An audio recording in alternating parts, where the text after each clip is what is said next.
Sounds great. I appreciate all you do. Oh gosh, no. Yeah. Wow. What?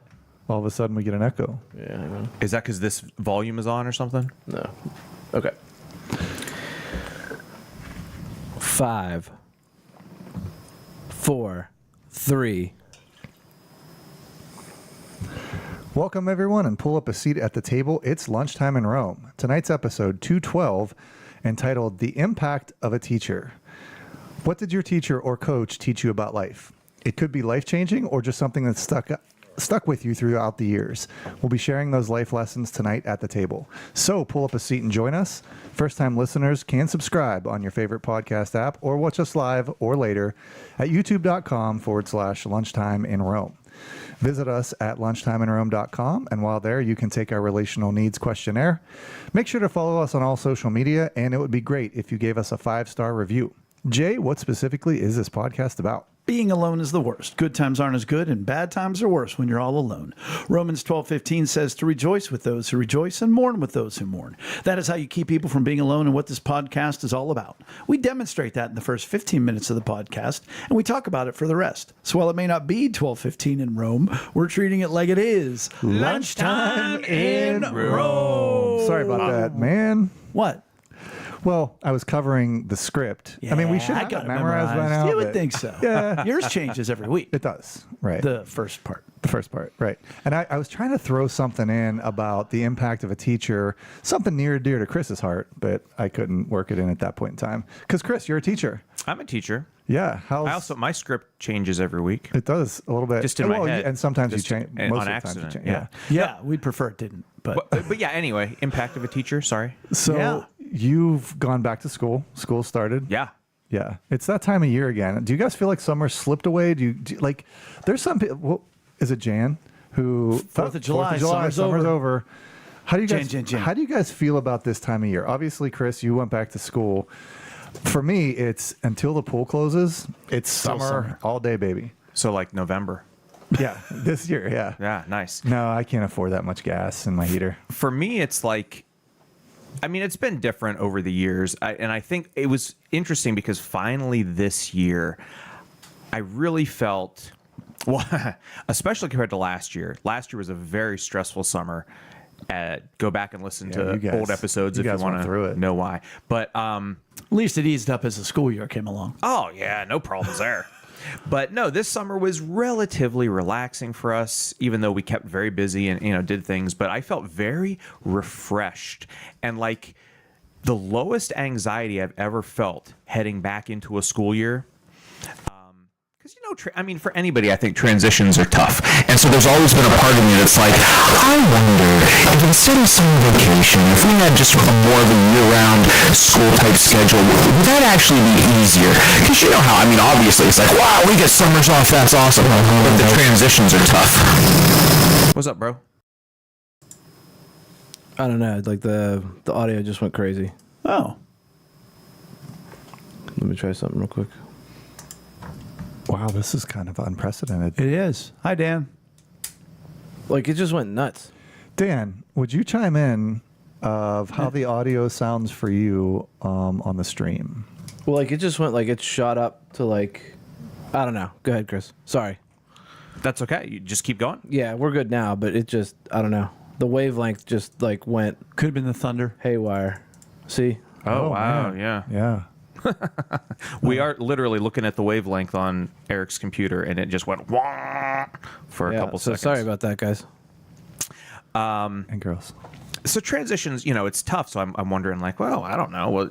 Would it be better without? But anyway, this year I was like, wow, I feel really refreshed, and I don't feel any anxiety about going back to school. And, I just feel really like in control of my world heading back in. I'm like, I know how to prepare for the year, and I'm excited.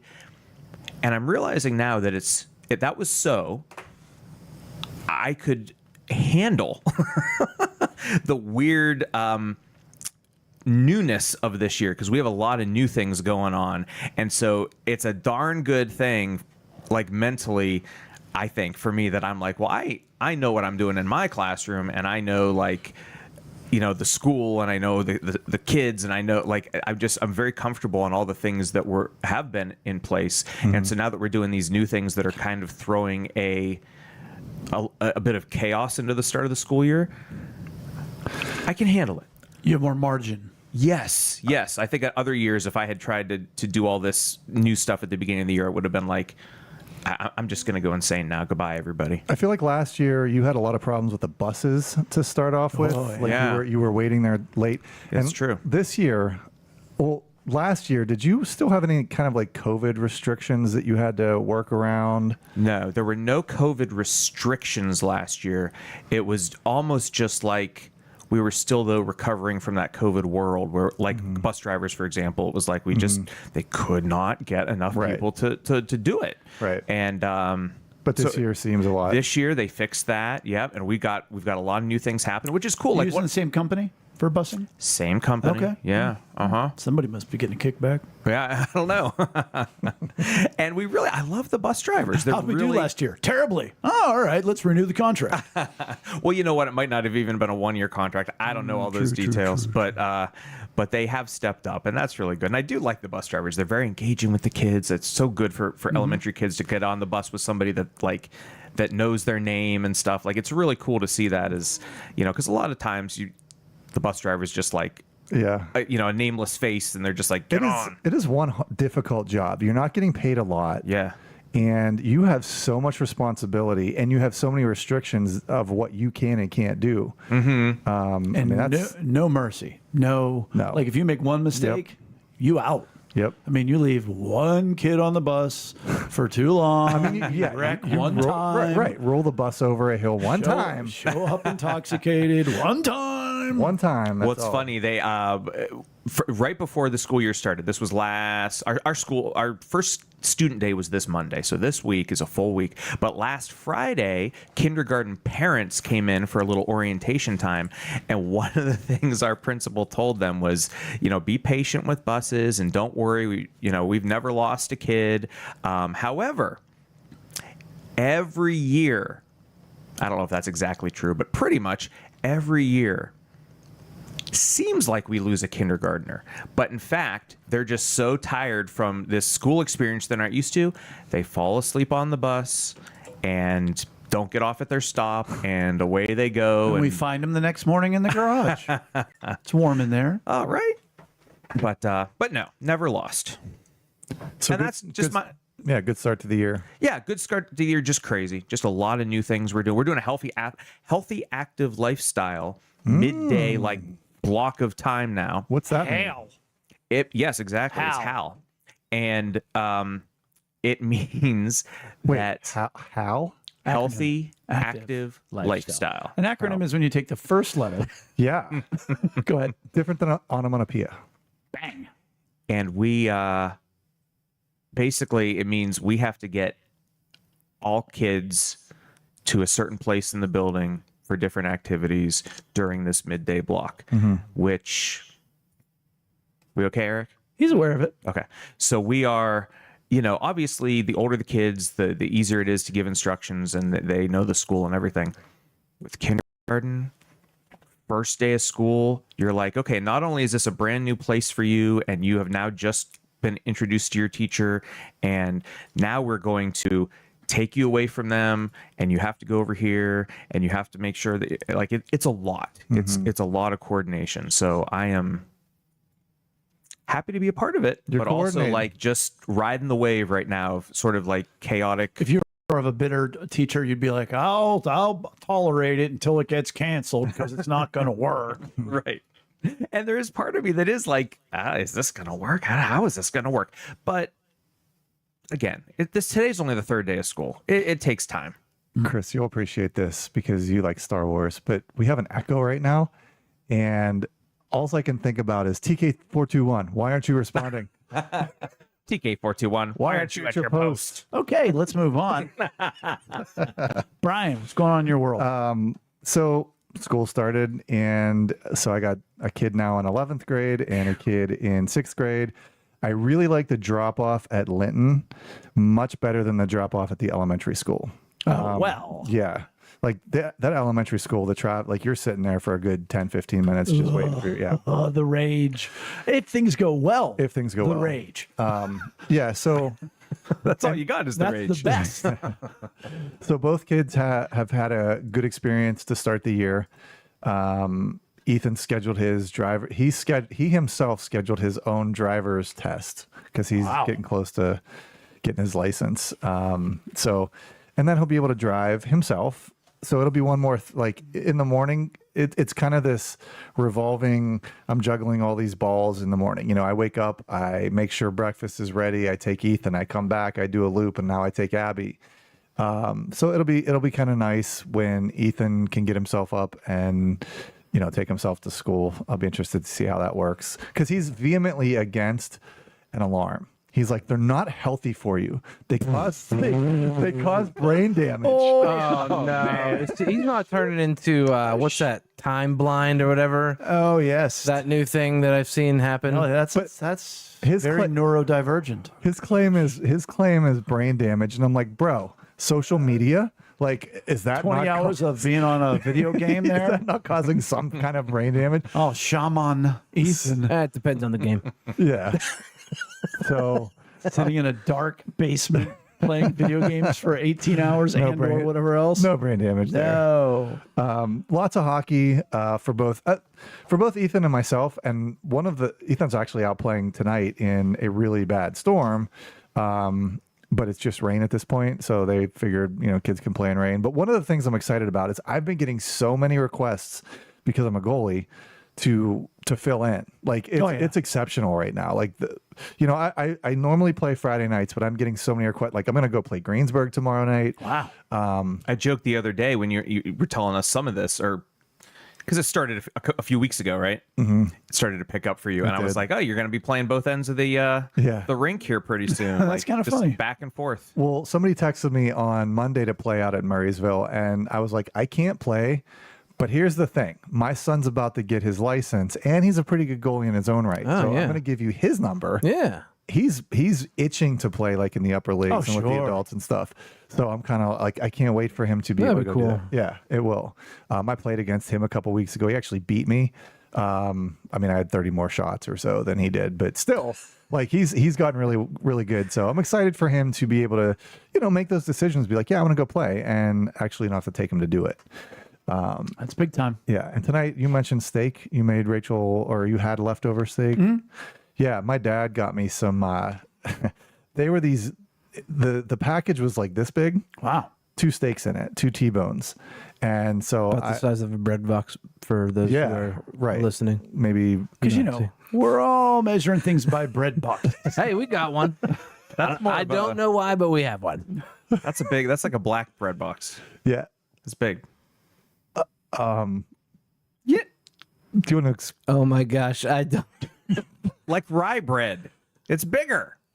I have never heard that. So, anyways, I made steaks tonight, and they were delicious. That's all awesome. I got.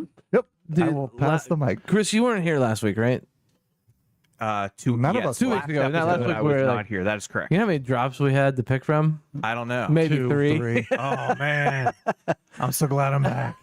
So in the last week, as now I am the interim head coach for Penn Hills Golf, picked up my first victory this week. Nice. Congrats. Oh, against 2. That's great. Yeah. Did you golf yourself? No. There's a funny story that goes with that. No, Woodland Hills forfeited. They didn't show up, so we got the win, baby. Hey, it counts in the books. 1-1 in the section. Did your guys still golf? Oh, I still had him play. It was That's Monday. awesome. It was hot too. God, Yeah. it was gross. And so, you know, there's not much coaching you can do. So I kept myself busy, and I like to look for golf balls because then I give them to the guys. And so walking around Green Oaks, how many golf balls did I find on Monday? I already know the answer, so I can't answer. 32. 48. I found 33 Titleists and 37 others. I found 70 golf balls walking the 9 holes. Wow. But so it's fun. That's people supporting Penn Hills Golf right there. No, that's just a bunch of people who lose golf balls and don't want to go over a hill towards Allegheny River Boulevard to look for them. But Okay.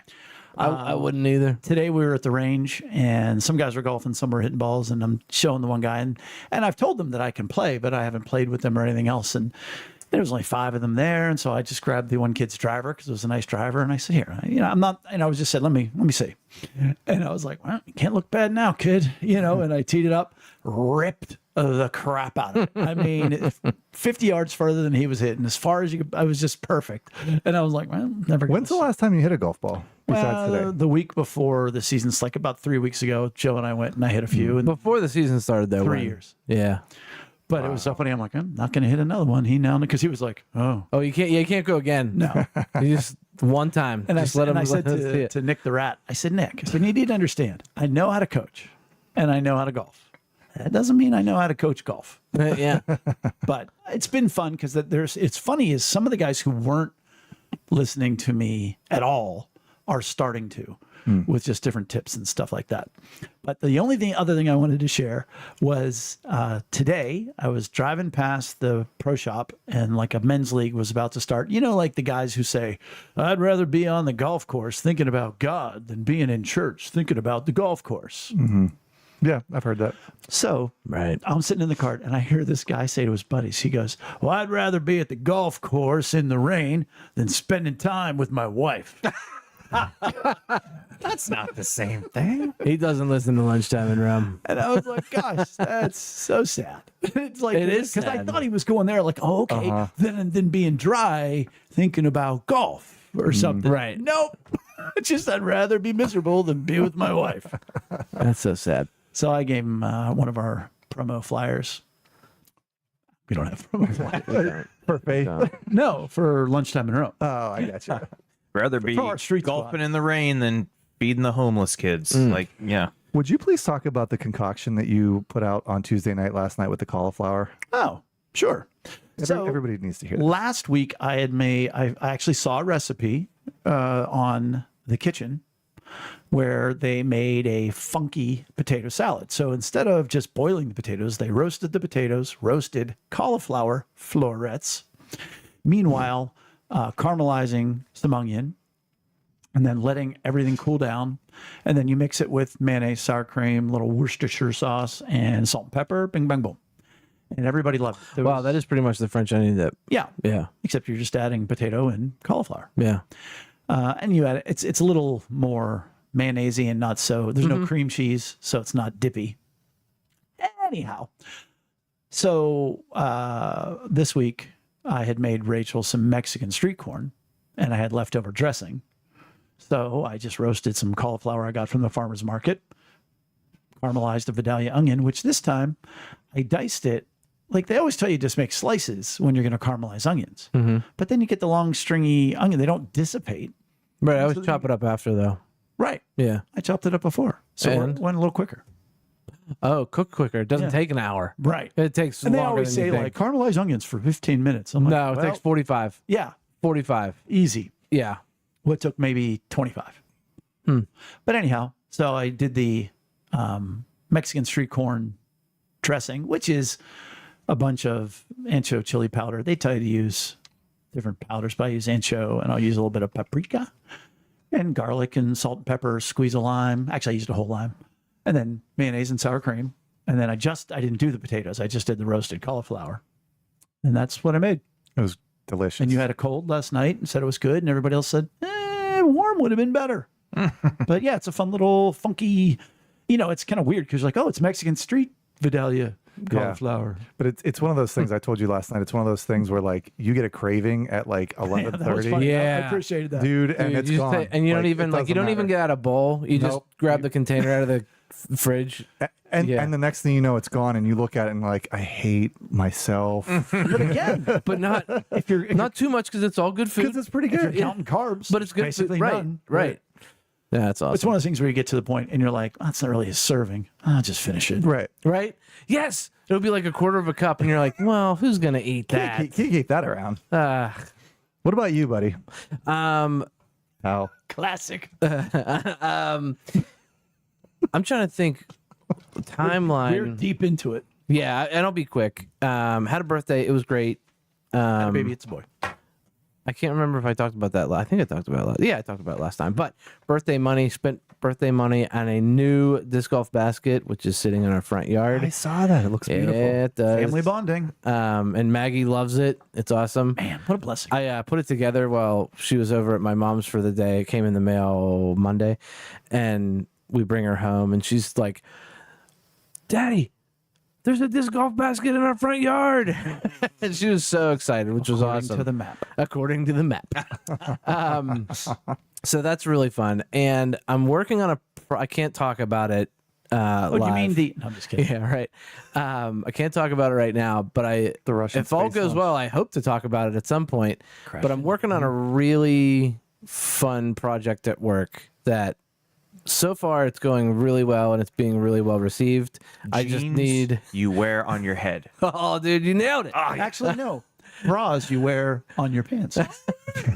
I've already given you $1 billion for this. I know you have, yeah. So hopefully for the people that will count that need to make decisions and stuff, they'll like it too. So, Wait. but so far it's good. My verbal $1 billion doesn't count. I didn't put that in the presentation, but I might put. Brian Hurst said this is a great idea. And you should give me $1 billion. It's gonna put it over the edge, man. I might. It doesn't not count. It just doesn't particularly count. My VP would be like, "Who the heck is Brian Hurst?" But you know what does count?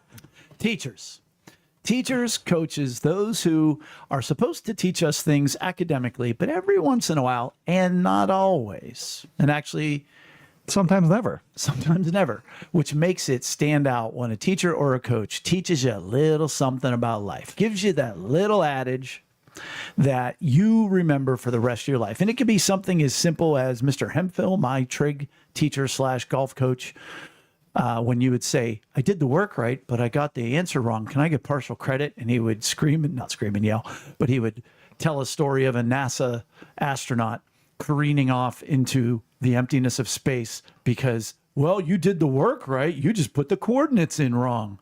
And that stuck with me for the rest of my life. Yeah. And so we wanted to highlight that for three reasons. One, it's back to school. Two, because teachers and coaches, really the ones who've made an impact in our life, need to be elevated. And three, because when we did our life mottos, Dan Leopold, my high school best friend and good friend to this very day and famous author and famous teacher, sent us a treasure trove of life tips. Delivered. Yeah. And like teachers can be so impactful. And also a negative. Like I was just thinking about my dad. Yeah. That'll be next week. Is it going to be next week? No, I don't know, but it'd be fun. Because like, and we're going to go through all these positive ones, but Yeah, this is good stuff. something always stuck out to me. My dad said to me, he had a teacher, I think he was maybe in like 3rd, 4th grade, something like that. They were like, "You're going to be a garbage man." And it was so like, he took that and it was so degrading to him. As a 3rd grader. Yeah, something like that. And it was like, not, pretty bad. and not that I love the guy that comes and collects my trash. I do too. But Mr. Pat. Makes more money than all of us. Love the point Mr. of the Pat. story is it's not a glamorous job. it's not a glamorous job, but like It's not what you told it is amazing how, teachers especially can really impact the trajectory of a lot of things in your life for good or bad. Right. So Chris, take your job seriously. Yeah, maybe step it up a notch. Chris is like, I'm going to start right now. I told 3 kids today that they're going to be garbage men. You see that garbage man? You're not even good enough to do that. We had a professor in college. He was a music professor, very strict. I know and the type. Oh, if wait. we did not, What was his name? Vahe Barbarian. Yeah. He's passed now, so I don't mind sharing his name. But Professor Barbarian. They always say it's good to disparage the dead. Go on. Yeah. And he used to tell people that, like, if they messed up on their music theory assignment or whatever, he was like, "Oh, you're going to be truck driver? Oh, Very bad." I was a truck driver. He's a nice Irish guy. Chris isn't great with the accent. Well, Eastern European. I don't know. Very nice. That was good. It was good. It was good. Did he tell you that? No. No, he didn't. Actually, by the time we had him, he was near retirement and had mellowed some. We just sort of heard stories. He was just finishing. He was like, just Yeah, just get me Turn it through it. in. I Yeah. have, I have Like, one given day up. you will- I have given up. Deliver water. I didn't even have that guy. But he knew. So, starting off with a bang. Michele, Hayhurst, Shimko, good friend on Facebook, good friend in life. Ms. Deb Bryson, my honors speech and comp class, 11th grade. That would be a Franklin teacher, Franklin Regional. And good friend Amy Raymond echoed her words on that teacher. She said, take the risk, be your authentic self, and put a little piece of you in everything you do. We did a lot of writing and impromptu speeches, but this advice stuck with me. Lately, it's really become Michele's mantra. Oh, Miss Deb Bryson. Be your authentic self. Take the risk. And put a little piece of something in everything you do. So yeah, don't be That afraid was to like, put yourself out there. Marilyn's motto. Yes. Tracey McDermott. High school friend. Go on. Mr. Scarcelli. Shelley taught me two things: work ethic and the importance of baking cookies. Math teacher. He packed his lunch daily and would help us struggling math kids during his lunch in the classroom. I left that class wanting to work harder and have some fun too. It's kind of an object lesson and support, like to really come, and sacrifice. You're sacrificing lunch and Right, your time. And you think about, like, when you're a kid, you don't really think about what that means. But when you get older Oh, if I'm and you thinking think about it right back, now, you taught a full class. I'm like, you had there your is lunch break. Right. I do not want to teach during my lunch break. Yeah, It you is my invited break. kids into your room during lunch. That's big. Yeah. That's big. as a kid, I feel like a lot of times you look at the teacher as kind of a robot and this is just what they do. You yeah. don't see them as a human. No. When you see him in the grocery store, it's always you get catatonic. What are you doing? So I would bucket that under support, Yeah. right? Oh, sure. Yeah. And also respect. That he cares enough about you to sit down with you. I like that. Yeah. Shelley Knack Young, Sister Laurentia. Laurentia. Be at the right place at the right time, doing the right thing, and always use your Christ-like manners. I think we had one of those as well, but I think it's always the right time or something like that, wasn't it? For the mottos? Yeah. There's a famous Martin Luther King quote. It's always the right time to do the right thing. Mm-hmm. Yeah, Spike Lee actually said that. Do the right thing. he was probably first. Yeah. Made a movie about it. That would be encouragement, by the way. Okay. Joanne Laffey Abed. Yeah, she was in Community. You mean the show? No, who? Okay. Wait, are you being serious? No. No. That would be hilarious if you took There was like inspirational from a teacher, like in a show. Well, Anyway. it cracks me up as I'm reading these because it's like, oh, Joanne Laffey. I went to high school with her. Abed. I have no- Wait, who's Mr. Carter? Mr. Carter. Coach Carter. Well, I was waiting for someone to fill in how we know. Right, Joanne. Yes. Most of these are all my Facebook friends. Got it. Oh, Jay has a lot of Facebook friends. Well, I So- interact with them and invest in their lives. Go on, Chris. Joanne says, too many great teachers to mention them all, but Ms. Bowman and Mr. Modick gave me a love of literature and history and the knowledge that you have to dig deeper to get at the real truth. That is so true. Man. Oh, look, everybody, Don't look at read that the headline. Look at that trap door. Look at that. I'm not stepping on it, wormhole. but I We agree. could go deep into that. I don't. Oh, she goes on. Yeah, she continues. I ended up doing double majoring in English and history, but it goes beyond those subjects. Thanks to them, I developed critical thinking skills and a drive to see things from other perspectives, which have helped me be a better professional, partner, parent, and person every single day. Great alliteration, Joanne. Well, Ms. Bowman was an English teacher at Penn Hills, and she was passionate. If we're talking about peas, she was passionate about reading and about English. And I mean, I didn't get passionate about it, but I was like, man, I learned what passion was through her. She always tried to get me to read. I'm like, look, it ain't gonna happen. I don't know what to tell you. It is hard as a teacher to do that 100% of the time. And maybe Ms. Bowman came close, and that's awesome because as a teacher, not all your students are gonna be in love with the subject the way that you were and are, and that made you want to teach it, right? But to be able to try to express that to your kids is just awesome. So you've never been a reader. Like, it's not just because you're an adult and you're busy and No, I'm the same way. no. Huh. But I will. Again, I'm not a book reader.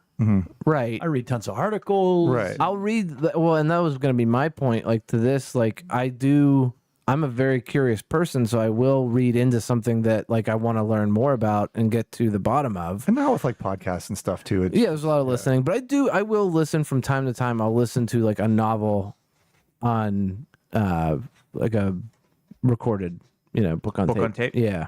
Teresa Holodnik. I think many of us might know her. I don't know. You guys know Andy Holodnik, her brother? I know the Holodnik name. Tressa or Teresa? Tressa. Sorry, my bad. Anyhow, she had a computer science professor. She was freaking out. She couldn't get it right. She goes in and she realizes she'd forgotten a semicolon at the end. And that is basically like ending in code is like ending a sentence without a period. Yep. And the advice that her professor said was, before you fail the exam, decide to drop the class, change your major, leave the school. Sometimes all you're missing is a semicolon. So I like that. I mean, I get that reference, and yes, it's true. yeah, you're just looking too big, too wide, too tall, and it's like maybe it's just this. Yeah, sometimes we overthink things when it's a very simple solution. Yeah, but also attention to detail is important. It is important. That is important. Yeah. Lorianne Klingler-Bonine from our church. Yeah. There you go. Look at Brian. Mr. I know of 3 people by name at our church, and that's Wow. one of them. 3 of them are here at this table. I know a couple more. Well, if we'd have said I know. who runs our children's ministry, I don't know that he had gotten it right. I know 4 people at our church by name. Mr. Isaac taught me that not everyone learns the same way. He met me where I learned, hands-on, not being lectured to. Changed my world and made me want to be a teacher. And that is such an important point to understand that people learn differently and to join them in their Education. We education. teach join them in their emotions, join them in their education.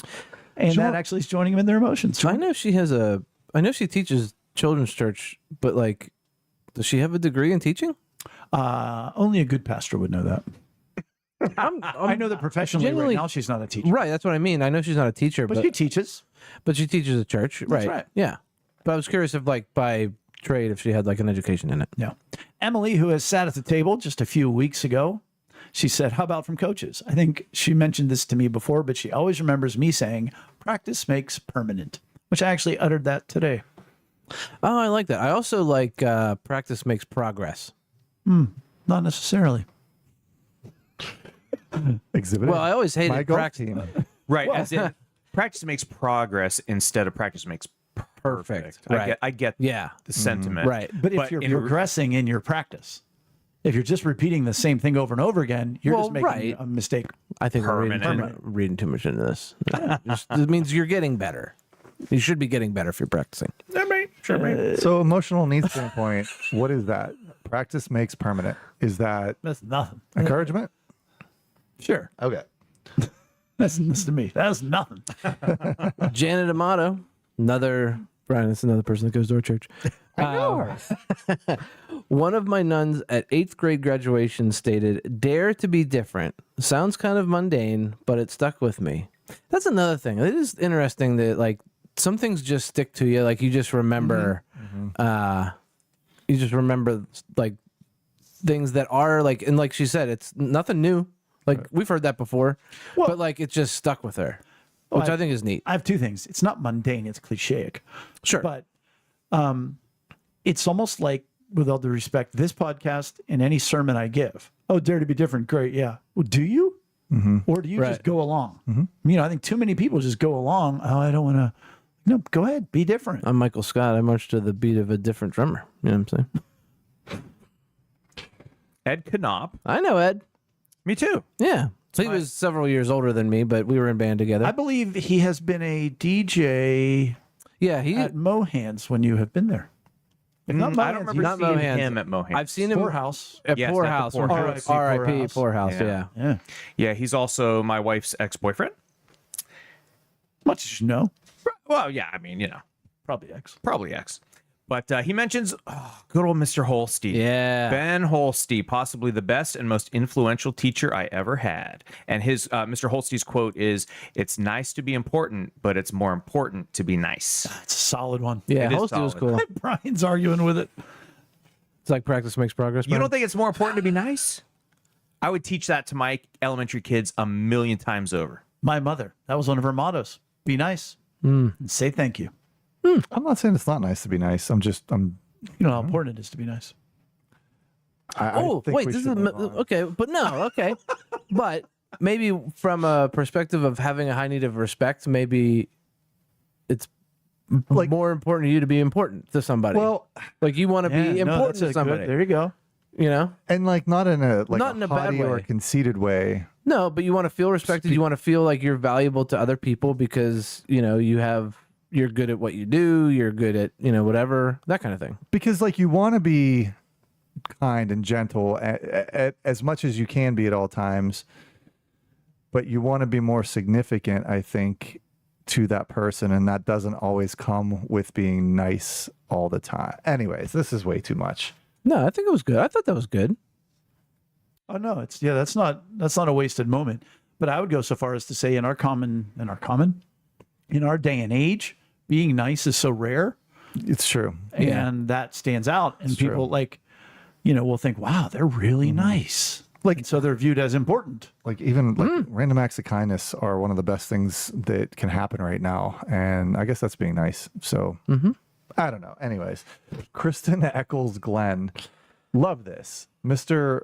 Pirillo, Mr. Scarcelli, and Mr. Hemphill all tried to teach me that I was capable of much more than I thought I was. I wasn't ready to hear it at the time, but God bless them for trying. Mr. Dortenzo taught me I was a creative writer. Thankfully, a law school professor, Joan Neeser, recognized my learning style and taught me how to organize all those random creative thoughts. So that's a lot of teachers making an impact. Capable of much more than I thought I was. And I think that's such an important thing for us to be able to call out something that you see in somebody and encourage that, even if they don't see it themselves, because that fosters that belief in them. It can foster that belief in them to go on and do more than they thought they were. And a lot of people, you know, especially I think people with like like they don't, what is it? Fulfilling prophecy. No. Like self-starter? No. Fear. Yes. I think a lot of people, especially like the where their hearts go to self-condemnation, it can be very difficult for them to be able to see those kind of things that people are calling out in you. Because That's very true. You know, Well, and I think it's important for teachers to hear her testimony, because, you know, she listed 3, if not 4 high school teachers that she felt wanted her to be more, you know, told her she could be more than she thought she was. And it wasn't until a college professor said it years later. And so the teacher in high school feels like a failure. Like, she never really actualized that. She never realized her potential. And yet it was just their job. The seed was planted. to plant the seed. Yeah. And what's crazy when she lists those teachers, now I don't know who Mr. Perello was. Well, that's the second time Mr. Scarcelli was So mentioned tonight. Scarcelli was the buddy teacher. He came alongside you. He was your guy. He would have lunch with you, whatever else. I already mentioned Mr. Hemphill. He was the standard is the standard. I mean, it was the high Mike road. Tomlin. He was the golf coach. And I said, you know what? I hit the ball really well today, coach. I said, I just didn't score. And he just stared at me and he goes, well, then you didn't hit the ball well. I'm just Right. like, Just stating it was it like just it the way is. it was. Yeah. And then Mr. Dortenzo was the quirky English teacher. You all know of his impact because he once thought his car was stolen. And he's like, my car might have been stolen this morning. And I'm like, what do you mean? He goes, well, my garage door was busted. I couldn't open it all the way. And so I just took a bus to work. And I'm like, what kind of car do you drive? He said, Cadillac.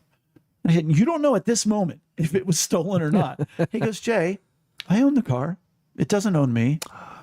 Which is why we say about everything in our house. Yeah. If you break something or spill something, we say, hey, we own the house. It doesn't own us, except for the china cupboard that you're not allowed to mess with. That owns us. that's where that came, that's But where that that's came Mr. from. Dortenzo. So you have the buddy teacher. Yeah. You have the standard is the standard teacher. And then you have the laid back, like, let's just all learn this. It's all good kind of Yeah. teacher.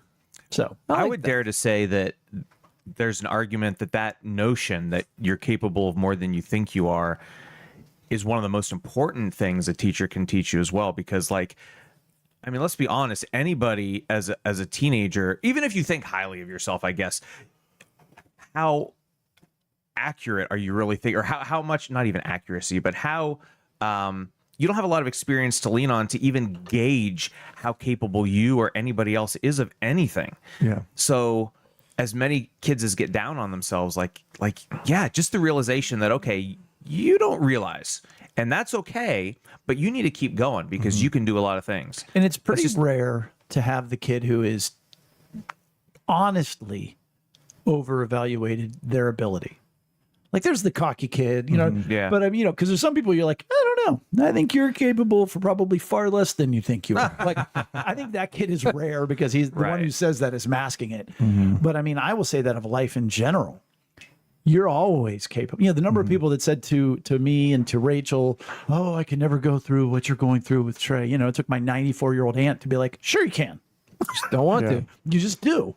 Right. You know? So I think there's always a deeper level.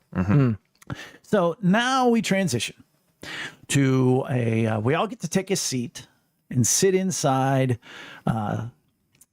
Springford High School. And we sit down in Science 101 with Mr. Leopold.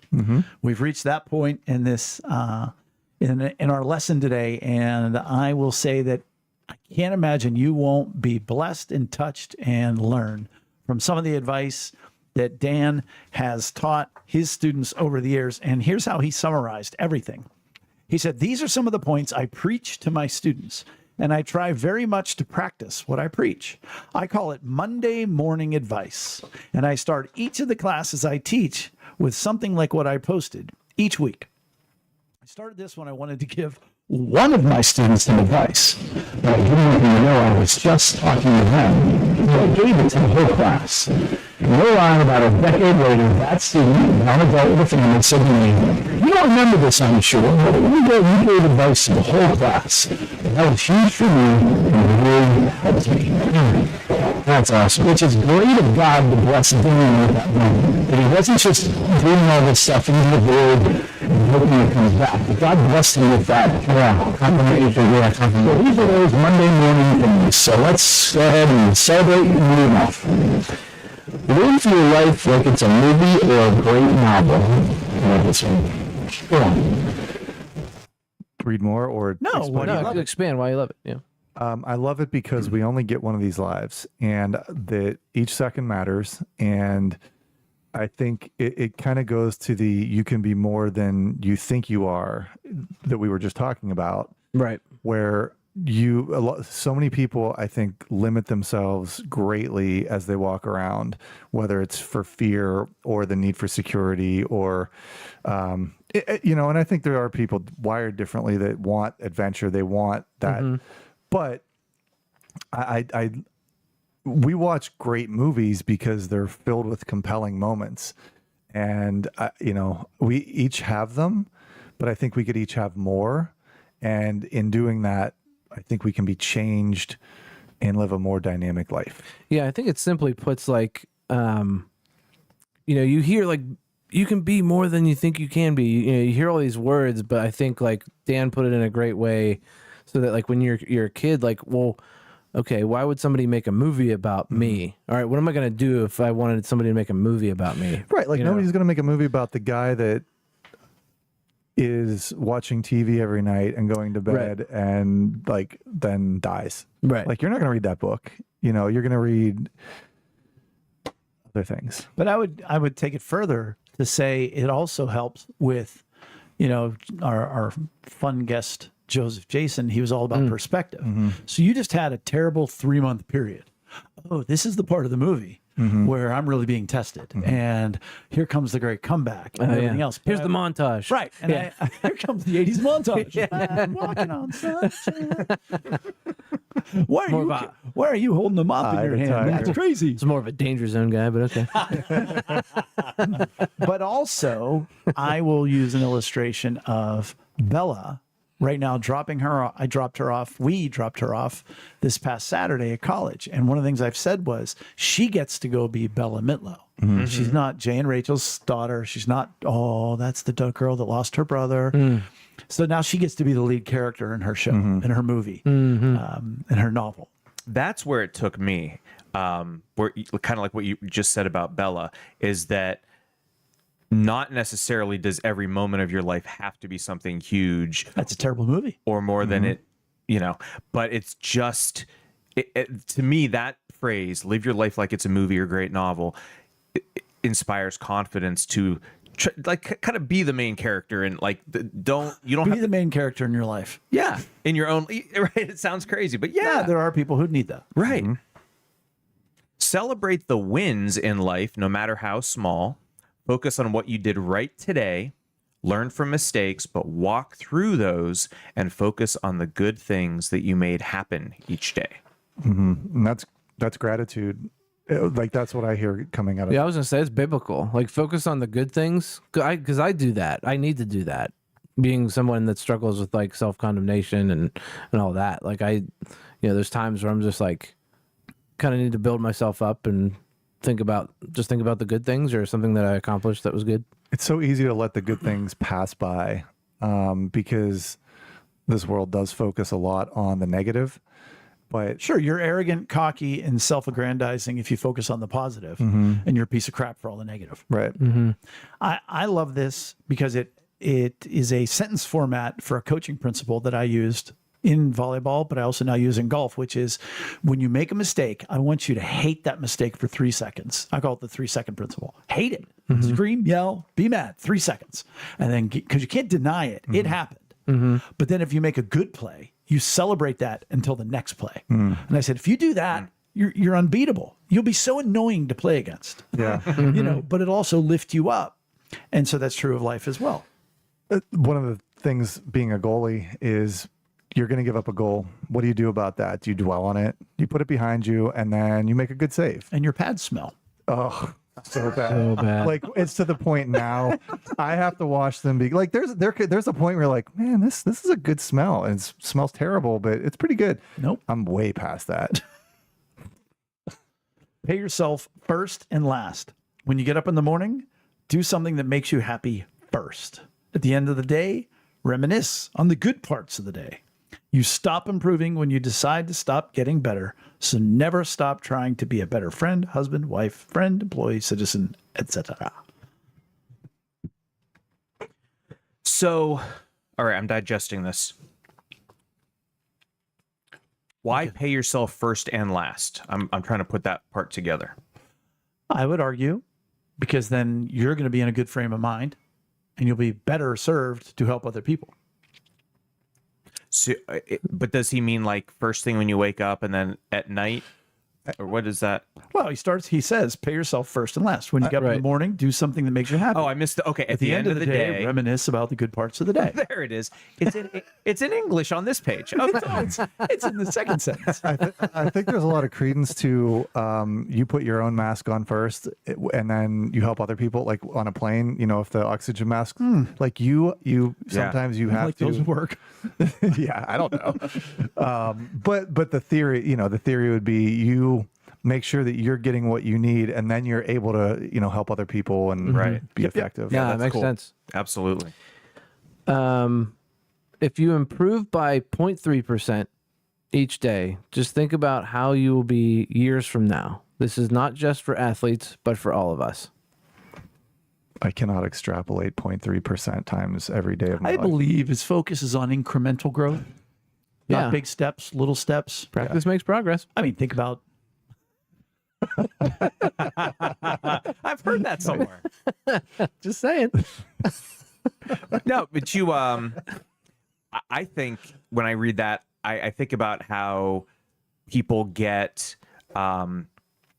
paralyzed by the idea of failure, but failure to them is defined as they didn't do such and such, like they didn't increase by whatever percentage amount you want to give it, or they weren't able to accomplish this big goal on this day. Right. Whereas really the goal is just keep going. Right. There's times where I'm working on like a bigger project at work and like it just feels like wheels are spinning. But like progress is being made, but like it feels like nothing's getting done. it's becoming permanent. But then like when after a bunch of time goes by, then it all comes to fruition and then like it's it's a big deal. I'm going to put a 20-minute time limit on Brian's response to this next one. Live in the moment, keep an eye on tomorrow, move on from yesterday. Yep. No, You go. You could go, get it. yeah. Just being able to be mindful, because what is in the past, it's gone. But I like that he says move on from. So it's not leave it behind. Right. Move on from it. We're acknowledging it. We're keeping an eye on tomorrow. Which you have to do to be wise. But we have today. Yep. That's all we have. Victory. Nope. Chickens are easier to pick at night. To pick up. To pick up at night. So why would you move them during the day? I love this. I love this. This is for you, Brian. Yeah, I have chickens. Chickens are easier to pick up at night. So why would you move? Okay, while they're sleeping, you can pick them up easier. Does What? Dan? Sorry, good.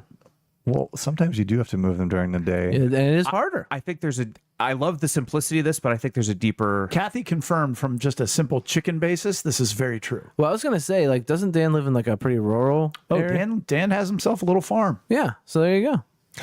And this, well, in my head, this extrapolates to another famous phrase: "Work smarter, not harder." Sure. Yep. Absolutely. But it's also just like, it's almost scriptural. Like, why are you kicking against the goats? Like, if you're doing, if there's an easier way to do it Yeah. or a smarter way to do it, it's my whole efficiency of movement kind of a thing. Touch it once. Touch it once. Do Yeah. it now. Touch them once at night. Victory is meaningless if it's easy. I agree and disagree. I was gonna say. I feel victory, the same. victory's still great. Sometimes you get one, Think about your. and you it just beat Woodland it feels Hills. good. Dub's a dub, baby. Yeah. I would rather have a competitive game that you win and you've won honestly, but I do like winning. And Well, it's like when people say, like, when you just crush somebody like this, I'm like, that feels pretty good. yeah, Like, I don't know. I will take it this direction. What have you learned if the victory was too easy? I would say we're damn good. Because there's two more bullet points underneath. It says, accept defeat in your life as a sign you are doing everything right, and then get back up and do it again. Accept defeat in your life as a sign you're doing everything right. Yeah. I think what he would mean by, I don't know what he means by that. Let's be very honest. Dan, I know you're listening at some point. Let us know, because it could be like, hey, I'm doing things the right way, and I'm being attacked, or I'm having these setbacks, so I'm doing I don't know. We'll strike that one. Then get back and do it again. Sure. I love the persistence. Get back up and do it again. Rocky. Everybody loves the Rocky story. Your story's not over yet. The book isn't written. Right. It isn't completed. You didn't get to the last chapter. We didn't even get to the denouement, let alone the climax. Shh. Next one. Win life. He's got 5 bullet points. This is the key, everybody. All right. You become what you think about the most. I love that. I am a disc golf course. you're a lanternfly. Oh, no. Hell, I am. I think I'm a dead lanternfly. Pile of vinegar. Confidence soap. starts as a choice. All right. Starts as a choice. Yeah. Right. And then Yeah. you build on it. And Ooh, and cockiness is if it ends there. Oh, I like that. Yeah. Because I've always said, like, to athletes, confidence is I'm good. Let me show you. Cockiness, I'm good, right? Yeah. I'm I good. said I'm good. Let me talk about it. Yeah. 3. The quality of excellence begins in your mind. Getting kind of grasshopper here. That sounds like number 1 to me, though. I'll be honest. You become what you think about, and the quality of excellence begins. Well, in your number mind. 1 is either way. Number 3 is in a positive Oh, okay, sure. direction. Celebrate the wins in your everyday life. True. That's gratitude. So somebody called me the other day, struggling, basically with self-condemnation. The details were different, but it was because they didn't feel like they deserved all the good things that they had. And I gave them an assignment that somebody had It given wasn't me. that somebody had given me, which was make a list of everything you're grateful for. And I said, but here's where I'm going to bless you more than I was blessed. Because when I made my list, I was like, yeah, look at all the ways I've been blessed, and yet I'm such a jerk, and I don't deserve this. I said, so number 2, make a list of everything that you're glad that you're not. Like, you feel bad about yourself, really, because life's crapped on you. You've done very little wrong. But it would be worse if I was this. It would be worse if I struggled with this. I'm like, okay, I struggle with this one thing or these 3 things, but I don't struggle with these 10 things. And I think to me, that's part of this, celebrating the wins in your everyday life. Like, hey, I woke up this morning. Hey, what do they say? The number one thing you can do to get your life in order is make your bed. Like if you do that, you got it going on. There's something about it. You know, so I made my bed, you know, I did this, I did that. You build on those things. Like, don't throw them away as nothing. Right. That's my opinion on that.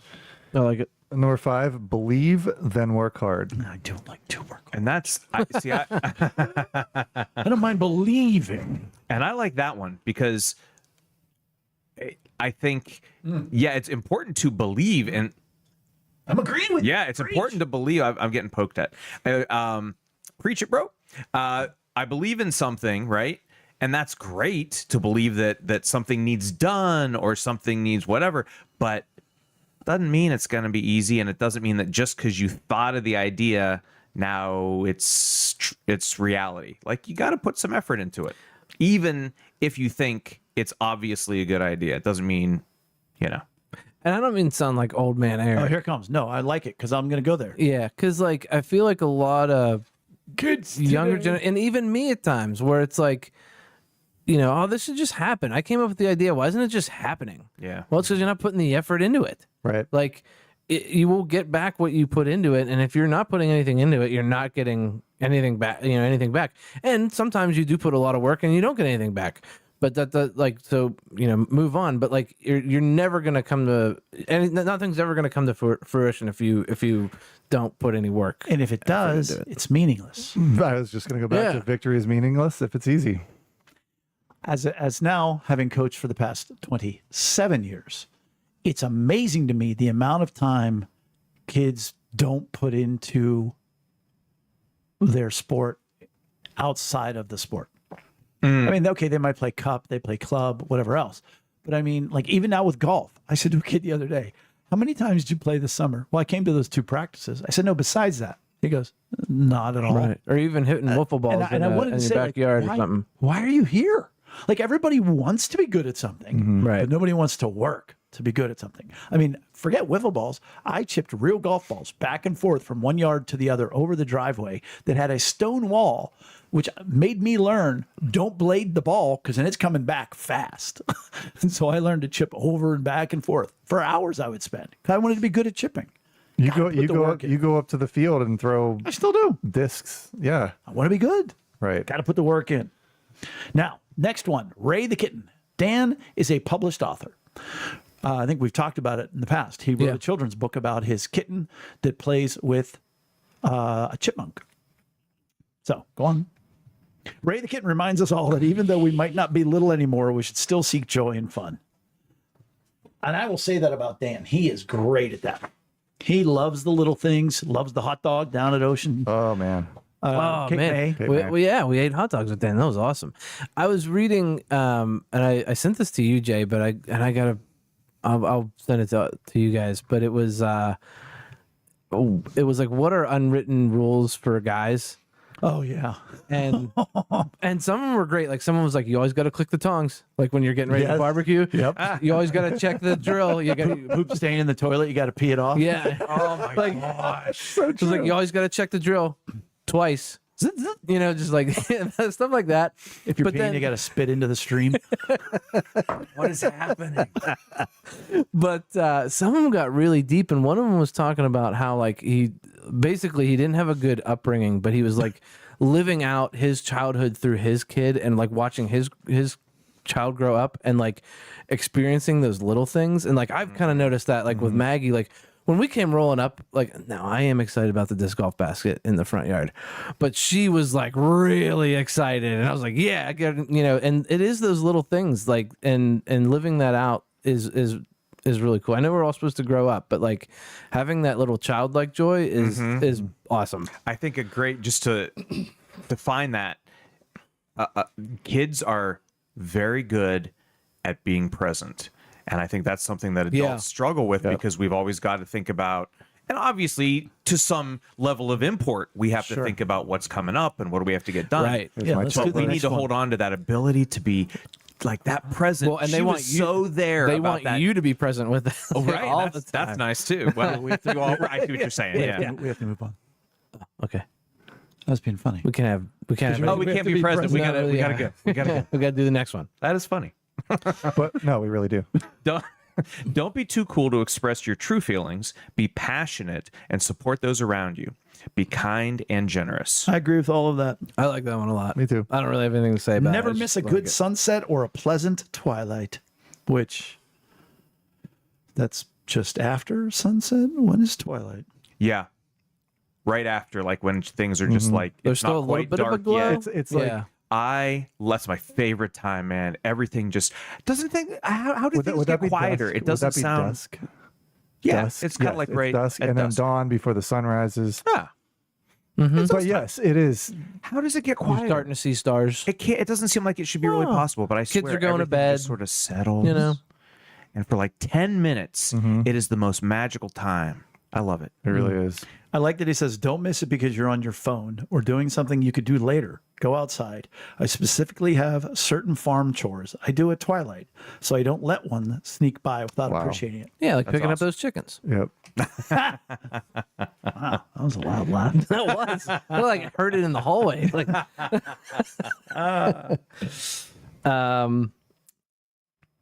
actors always have a dress rehearsal before a big show to fix lighting problems and work out the kinks, to make mistakes. So when the curtain rises, everything works. Apply this to your failures in life. They are dress rehearsals for success. I think it was Thomas Edison, maybe, that said, I'm not going to get the quote wrong, but it's like, I didn't fail 10,000 times. I found 10,000 ways of not doing not something. to make a light or- bulb. Yeah. Want to make a light bulb. It's that I butchered it, but it's something like that. Like those mistakes were not losses of time or failures. That was, It was an evolution towards success. yeah. Finally learned to follow Nikolai Tesla. And I feel like that's Credit kind for maybe his that's kind of what he meant with the accept defeat in your life at the sign you're doing. Like you're making, you're You're Yeah. not done yet. right. You're not done yet. All the flowers of tomorrow are in the seeds of today. Get out there and work hard. Plant a seed that will make your dreams come true. Couldn't agree more. Love planting seeds. Do something this week that will make the life of another person better, like planting seeds in them. Give it some thought, be excited and passionate, accomplish the goal, and then walk away and expect nothing in return. We can all be superheroes. Can you imagine if people did that? I mean, I try to. I mean, I kind of, But imagine if everybody did. that's what I'm saying. Yeah. And freely, not expecting something in return, to be just to give. Like Like if everybody would put their card back.